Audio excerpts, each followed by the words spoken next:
તો Surat anthem circle ભક્તિબાગ ખાતે ભવ્ય શાકોત્સવ યોજાયો, જેમાં ધર્મકુળ આશ્રિત સત્સંગ સમાજ દ્વારા કરવામાં આવ્યું હતું આયોજન, જેમાં ભવ્ય શાકોત્સવમાં 1.5 લાખ ભક્તોએ પ્રસાદનો લાહવો લીધો હતો। લાલજી મહારાજ વૈષ્ણવ સંપ્રદાયના યુવરાજ કુમાર પણ હાજર રહ્યા હતા। મહામંડલેશ્વર ભારદ્વાજ મહારાજ પણ શાકોત્સવમાં હાજર રહ્યા।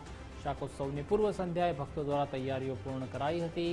શાકોત્સવમાં 2000 થી વધુ સ્વયંસેવકોએ વ્યવસ્થા સંભાળી હતી। 12,000 કિલો બાજરાના લોટના રોટલા તૈયાર કરાયા હતા। 20,000 કિલો રીંગણાના શાક માટે 750 કિલો ઘીનો ઉપયોગ કરાયો હતો। રોટલા, ખીચડી વગેરે બનાવવા માટે દેશી ચૂલા પણ તૈયાર કરાયા હતા। 10,000 કિલો ખીચડી અને 4500 લીટર કઢીનો પ્રસાદ તૈયાર કરાયો હતો। 1887માં લોયા ગામમાં ભગવાન સ્વામિનારાયણ 2 મહિના રોકાયા હતા। તે સમયે ભગવાને ભક્તોને રીંગણાનું શાક હાથે બનાવીને જમાડ્યા હતા। આ પરંપરા જાળવી રાખવા માટે આજે પણ દર વર્ષે શાકોત્સવનું આયોજન થાય છે।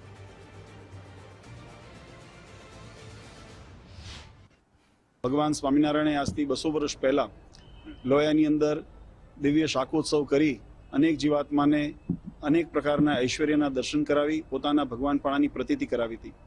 આજે સ્મૃતિની અંદર સંપ્રદાયમાં વર્ષો વર્ષ આ ઉત્સવ કરવામાં આવે છે। આનો હાર્દ અને હેતુ એટલો જ છે કે સમાજની અંદર ધર્મ પ્રત્યેની આસ્થા વધે, જીવનની અંદર કોઈ નાના મોટા દુર્ગુણો હોય, વ્યસનો હોય, કુસંગ હોય અથવા તો અંતઃશત્રુઓ હોય એનાથી જીવન મુક્ત બને અને સદ્ધર્મ સનાતન વૈદિક પરંપરાને ઉપાસના ભક્તિને અનુસરીને જીવાત્મા ભગવાનના માર્ગ ઉપર અગ્રેસર થાય, સમાજના અને રાષ્ટ્રના નિર્માણ કાર્યની અંદર પોતાનું યોગદાન આપે અને એક સુદૃઢ સમાજનું નિર્માણ થાય એવા ભાવ સાથે સંગઠિત થવાના અને એકતાના ભાવ સાથે આયોજન દર વર્ષે કરવામાં આવે છે।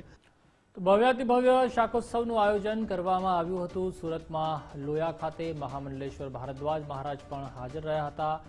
હજારોની સંખ્યામાં જે ભક્તો છે તે પણ હાજર રહ્યા હતા અને ખૂબ જ સુંદર આયોજન છે તે જમણવારનું કરવામાં આવ્યું હતું, જેમાં આપણું દેશી ભોજન, જેમાં રીંગણાનું શાક બનાવવામાં આવ્યું હતું, રોટલા, ખીચડી, કઢી પીરસવામાં આવ્યા હતા તમામ હાજર ભક્તોને।